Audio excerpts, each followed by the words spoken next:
Quick 25ಗೆ ಸ್ವಾಗತ. ನಾನು ಮಾಲ್ತೇಶ್. ಈ ಕ್ಷಣದ ಟಾಪ್ 25 ಸುದ್ದಿಯನ್ನು ಬನ್ನಿ ಕ್ವಿಕ್ ಆಗಿ ನೋಡ್ಕೊಂಬೋಣ. ಜನವರಿ 3ರಂದು ಹುಬ್ಬಳ್ಳಿಯ ಶಾರಾ ಠಾಣಾ ಪ್ರತಿಭಟನೆ ಮಾಡಿದ್ದಂತ ಬಿಜೆಪಿ ನಾಯಕರ ವಿರುದ್ಧ ಎಫ್ಐಆರ್ ದಾಖಲಾಗಿದೆ. ವಿಪಕ್ಷ ನಾಯಕ ಆರ್ ಅಶೋಕ್, ಅರವಿಂದ್ ಬೆಲ್ಲತ್ ಸೇರಿ 42 ಜನರ ವಿರುದ್ಧ ಕಾಂಗ್ರೆಸ್ ನಿಯೋಗ ದೂರನ್ನ ನೀಡಿದೆ. ಬಿಜೆಪಿ ಕೋಮುಗಲಭೆ ಸೃಷ್ಟಿ ಮಾಡಿದೆ ಅಂತ ಕೈ ನಿಯೋಗ ದೂರನ್ನ ಕೊಟ್ಟಿದೆ.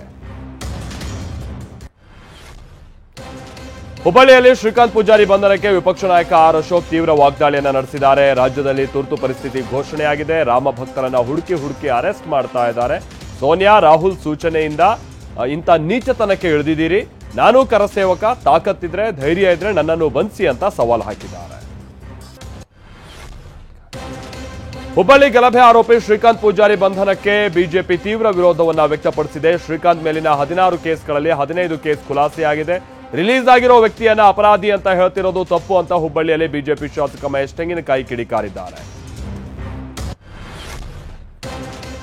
ರಾಜ್ಯ ಸರ್ಕಾರದ ವಿರುದ್ಧ ಮಾಜಿ ಸಿಎಂ ಎಚ್.ಡಿ. ಕುಮಾರಸ್ವಾಮಿ ತೀವ್ರ ವಾಗ್ದಾಳಿಯನ್ನ ನಡೆಸಿದ್ದಾರೆ. ಕಾಂಗ್ರೆಸ್ ಅಧಿಕಾರ ದುರ್ಬಳಕೆ ಮಾಡಿಕೊಂಡಿದೆ. ಸರ್ಕಾರಕ್ಕೆ ರೈತರ ಸಮಸ್ಯೆಗಳ ಬಗ್ಗೆ ಕಾಳಜಿ ಇಲ್ಲ. ಕರಸೇವಕರ ವಿರುದ್ಧ ಹಳೆ ಕೇಸ್ ಇಟ್ಕೊಂಡು ದಬ್ಬಾಳಿಕೆ ಮಾಡ್ತಾ ಇದೆ. ಪ್ರತಾಪ್ ಸಿಂಹ ಸಹೋದರನ ವಿರುದ್ಧವೂ ಕೇಸ್ ದಾಖಲಿಸಿದ್ದಾರೆ ಅಂತ ವಾಗ್ದಾಳಿಯನ್ನ ನಡೆಸಿದ್ದಾರೆ. ಡಿಸಿಎಂ ಡಿಕೆ ಶಿವಕುಮಾರ್ ಅವರನ್ನ ಬಿಜೆಪಿ ಶಾಸಕ ಎಸ್ಆರ್ ವಿಶ್ವನಾಥ್ ಹಾಡಿ ಹೋಗಲಿದ್ದಾರೆ. ಬೆಂಗಳೂರಿನ ಯಲಹಂಕದಲ್ಲಿ ನಡೆದಿರುವಂತಹ ಜನಸ್ಪಂದನ ಕಾರ್ಯಕ್ರಮದಲ್ಲಿ ಈಗ ಇಂತಹದೊಂದು ಕೆಲ ಮಾತುಗಳು ಅಥವಾ ಆ ರೀತಿಯಾದ ಹೊಗಳಿಕೆಗಳನ್ನ ನಾವು ಗಮನಿಸಿದ್ವಿ. ಆ ಕಾರ್ಯಕ್ರಮದಲ್ಲಿ ವಿಶ್ವನಾಥ್ ಭಾಗಿಯಾಗಿದ್ರು. ಡಿಕೆ ಶಿವಕುಮಾರ್ ಡಿಸಿಎಂ ಸ್ಥಾನವನ್ನ ಬಹಳ ಸಮರ್ಥವಾಗಿ ನಿಭಾಯಿಸ್ತಾ ಇದ್ದಾರೆ. ಅವರ ಕೆಲ ನಡತೆಗಳನ್ನ ನಾನು ಅಳವಡಿಸಿಕೊಂಡಿದ್ದೀನಿ. ಒಬ್ಬ ಛಲಗಾರ ಅವರು ಅಂತ ಕೊಂಡಾಡಿದ್ದಾರೆ. ಮಾಗಡಿಯಲ್ಲಿ ಮುಂದಿನ ಮುಖ್ಯಮಂತ್ರಿ ಪರಮೇಶ್ವರ್ ಅಂತ ಘೋಷಣೆ ಕೂಗಲಾಗಿದೆ. ಅಂಬೇಡ್ಕರ್ ಹಬ್ಬ ರ್ಯಾಲಿ ವೇಳೆ ಈ ಘೋಷಣೆ ಕೂಗಿರುವಂತಹ ಪ್ರಸಂಗ ನಡೀತು. ಮುಂದಿನ ಸಿಎಂ ಪರಮೇಶ್ವರ್ ಅಂತ ಘೋಷಣೆ ಕೂಗ್ತಾ ಇದ್ದ ಹಾಗೆ ಗೃಹ ಸಚಿವರೇ ಮೈಕ್ ಅನ್ನ ಕಿತ್ಕೊಂಡ್ಬಿಟ್ರು. ಸಿಎಂ ಪುತ್ರ ಯತೀಂದ್ರ ಸಿದ್ದರಾಮಯ್ಯ ತಮ್ಮ ಹೇಳಿಕೆಯನ್ನ ಸಮರ್ಥಿಸಿಕೊಂಡಿದ್ದಾರೆ. ಮೈಸೂರಿನಲ್ಲಿ ಮಾತನಾಡಿದ ಯತೀಂದ್ರ ಅವರು, ಅಂಬೇಡ್ಕರ್ ತತ್ವ ಒಪ್ಪುವವರು ನನ್ನ ಹೇಳಿಕೆ ತಪ್ಪು ಅಂತ ಹೇಳಲ್ಲ. ಅಂಬೇಡ್ಕರ್ ಹೇಳಿದ್ದನ್ನೇ ನಾನು ಕೂಡ ಪುನರುಚ್ಚರಿಸಿದ್ದೀನಿ. ಯಾವುದೇ ಒಂದು ಧರ್ಮದ ವಿಚಾರವಾಗಿ ದೇಶ ಇರಬಾರದು. ನನ್ನ ಮಾತಿಗೆ ನಾನು ಈಗಲೂ ಕೂಡ ಬದ್ಧ. ನನ್ನ ಹೇಳಿಕೆಯಲ್ಲಿ ತಪ್ಪಿಲ್ಲ ಅಂತ ಸಮರ್ಥಿಸಿಕೊಂಡಿದ್ದಾರೆ. ಸಿರಿಧಾನ್ಯ ಮತ್ತು ಸಾವಯವ ಅಂತಾರಾಷ್ಟ್ರೀಯ ಮೇಳಕ್ಕೆ ಚಾಲನೆ ಸಿಕ್ಕಿದೆ. ಬೆಂಗಳೂರಿನ ಅರಮನೆ ಮೈದಾನದಲ್ಲಿ 3 ದಿನಗಳ ಕಾಲ ಮಿಲೆಟ್ಸ್ ಮೇಳ ನಡೆಯಲಿದ್ದು ಸಿಎಂ ಸಿದ್ದರಾಮಯ್ಯ ಚಾಲನೆ ನೀಡಿದ್ರು. ಕೇಂದ್ರ ಕೃಷಿ ಸಚಿವೆ ಶೋಭಾ ಕರಂದ್ಲಾಜೆ, ಕೃಷಿ ಸಚಿವ ಚಲುವರಾಯಸ್ವಾಮಿ ಸೇರಿದಂತೆ ಹಲವರು ಭಾಗಿಯಾಗಿದ್ದರು. ಸಿರಿಧಾನ್ಯ ಮೇಳದ ವೇದಿಕೆ ಮೇಲೆ ರೋಹಿಣಿ ಸಿಂಧೂರಿ ಕುರ್ಚಿಗಾಗಿ ಪರದಾಡಿದ ಪ್ರಸಂಗವೂ ನಡೆಯಿತು. ರಾಜ್ಯ ಕೃಷಿ ಉತ್ಪನ್ನ ರಫ್ತು ನಿಗಮದ ವಿಶೇಷ ಕಾರ್ಯದರ್ಶಿಯಾಗಿರುವಂತಹ ರೋಹಿಣಿ ಅವರು ತಾವು ಕುಳಿತಿದ್ದ ಕುರ್ಚಿಯನ್ನ ಶಾಸಕ ಕೋನ್ ರೆಡ್ಡಿ ಅವರಿಗೆ ಬಿಟ್ಕೊಟ್ರು. ಬಳಿಕ ಸಿಂಧೂರಿ ಕುರ್ಚಿಗಾಗಿ ವೇದಿಕೆ ಮೇಲೆ ಹುಡುಕಾಡುವಂತಾಯಿತು.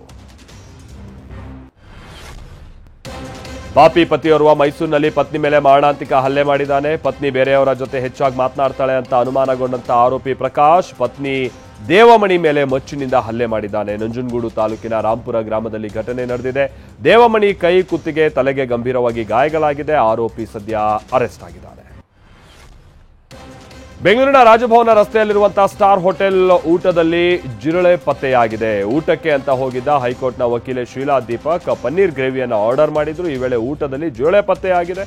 ಹೋಟೆಲ್ ಸಿಬ್ಬಂದಿಯನ್ನ ತರಾಟೆಗೆ ತೆಗೆದುಕೊಳ್ಳಲಾಗಿದೆ. ವಿಧಾನಸೌಧ ಠಾಣೆಯಲ್ಲಿ ಈ ಸಂಬಂಧ ಕೇಸ್ ಕೂಡ ದಾಖಲಾಗಿದೆ. ಬೆಂಗಳೂರಿನ ಖಾಸಗಿ ಆಸ್ಪತ್ರೆಯಲ್ಲಿ ಚಿಕಿತ್ಸೆಗೆ ದಾಖಲಾಗಿದ್ದಂತ ಗರ್ಭಿಣಿಗೆ ಖದೀಮರು ಶಾಕ್ ಕೊಟ್ಟಿದ್ದಾರೆ. ಪ್ರತಿಷ್ಠಿತ ಆಸ್ಪತ್ರೆಯಲ್ಲೇ ಗರ್ಭಿಣಿಯ ಚಿನ್ನಾಭರಣ ಕಳ್ಳತನ ಆಗಿದೆ. ಗರ್ಭಿಣಿಯನ್ನ ಚಿಕಿತ್ಸೆಗೆ ಅಂತ ಆಪರೇಷನ್ ಥಿಯೇಟರ್ಗೆ ಕರೆದುಕೊಂಡು ಹೋಗಿದ್ದಾರೆ. ಈ ವೇಳೆ 5 ಲಕ್ಷ ರೂಪಾಯಿ ಮೌಲ್ಯದ ಚಿನ್ನಾಭರಣವನ್ನು ಆಸ್ಪತ್ರೆ ಸಿಬ್ಬಂದಿ ರೋಗಿಯ ಸಂಬಂಧಿಕರಿಗೆ ಕೊಟ್ಟಿಲ್ಲ ಅಂತ ಆರೋಪಿಸಲಾಗಿದೆ. ಬೆಳ್ಳಂದೂರು ಠಾಣೆಯಲ್ಲಿ ಇದಕ್ಕೆ ಸಂಬಂಧಪಟ್ಟಂಗೆ ಕೇಸ್ ದಾಖಲಾಗಿದೆ. ದಾವಣಗೆರೆ ಜಿಲ್ಲೆ ಚನ್ನಗಿರಿ ತಾಲೂಕಿನ ಸಂತೆಬೆನ್ನೂರು ಗ್ರಾಮದಲ್ಲಿ ಕುಡಿಯೋ ನೀರು ಕಪ್ಪು ಬಣ್ಣಕ್ಕೆ ತಿರುಗಿದೆ. ಸೂಳೆಕೆರೆಯಿಂದ ಸಂತೆಬೆನ್ನೂರಿಗೆ ಪೂರೈಕೆ ಆಗ್ತಾ ಇರುವಂತಹ ಕುಡಿಯೋ ನೀರು ಕಲುಷಿತಗೊಂಡಿದೆ. ಹಲವು ದಿನಗಳಿಂದ ನೀರು ಇದೇ ರೀತಿಯಾಗಿ ಬರ್ತಾ ಇದ್ದು ಗ್ರಾಮಸ್ಥರು ಆತಂಕಗೊಂಡಿದ್ದಾರೆ.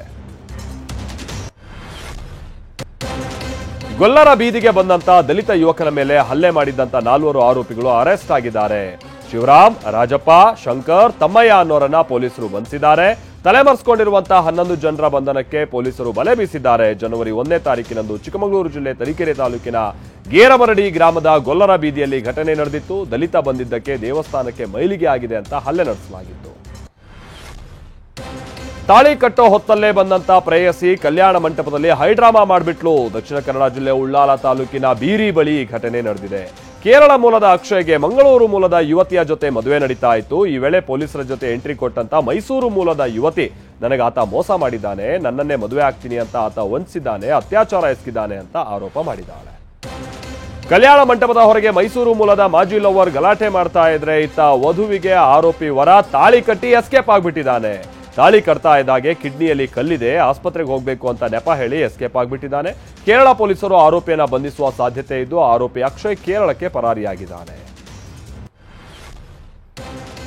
ಕುಡಿದ ಮತ್ತಿನಲ್ಲಿ ಮಹಿಳೆಯೊಬ್ಬರು ರಸ್ತೆಯಲ್ಲೇ ರಂಪಾಟ ಮಾಡಿದ್ದಾರೆ. ಮಂಡ್ಯ ನಗರದ ಸಂಜಯ್ ವೃತ್ತದ ಬಳಿ ಘಟನೆ ನಡೆದಿದೆ. ಸಾರ್ವಜನಿಕರನ್ನ ಅವಾಚ್ಯ ಶಬ್ದಗಳಿಂದ ನಿಂದಿಸಿದ್ದಾರೆ. ಪ್ರಶ್ನೆ ಮಾಡಿ ಹಿಡಿಯೋಕ್ ಹೋದಂತವರ ಮೇಲೂ ಹಲ್ಲೆಗೆ ಯತ್ನಿಸಿದ್ದಾರೆ.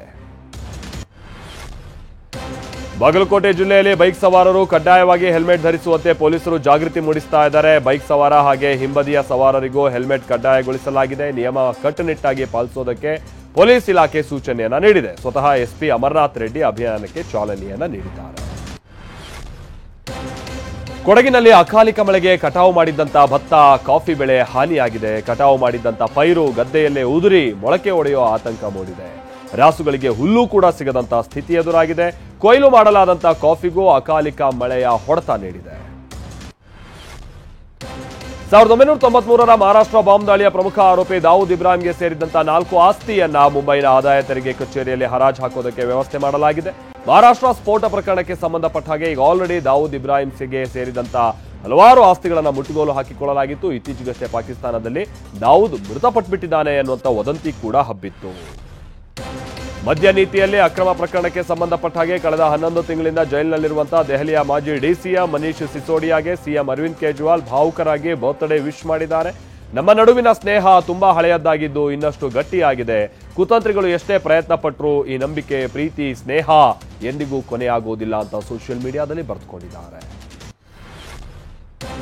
ಸಂಜು ವೆಡ್ಸ್ ಗೀತಾ 2 ಚಿತ್ರದ ಅಥವಾ ಚಿತ್ರತಂಡ ಸಾಂಗ್ ರೆಕಾರ್ಡಿಂಗ್ ನಲ್ಲಿ ಬ್ಯುಸಿ ಆಗಿದೆ. ಮುಂಬೈನಲ್ಲಿ ಸೋನು ನಿಗಮ್ ಹಾಡುವಂತಹ ಹಾಡುಗಳನ್ನ ಕಂಪೋಸ್ ಮಾಡಲಾಗ್ತಾ ಇದೆ. ನಾಗಶೇಖರ್ ಆಕ್ಷನ್ ಕಟ್ ಹೇಳ್ತಾ ಇರುವಂತಹ ಸಿನಿಮಾ ಇದಾಗಿದ್ದು ಶ್ರೀನಗರ ಕಿಟ್ಟಿ ಹಾಗೆ ರಚಿತಾ ರಾಮ್ ನಟಿಸ್ತಾ ಇದ್ದಾರೆ.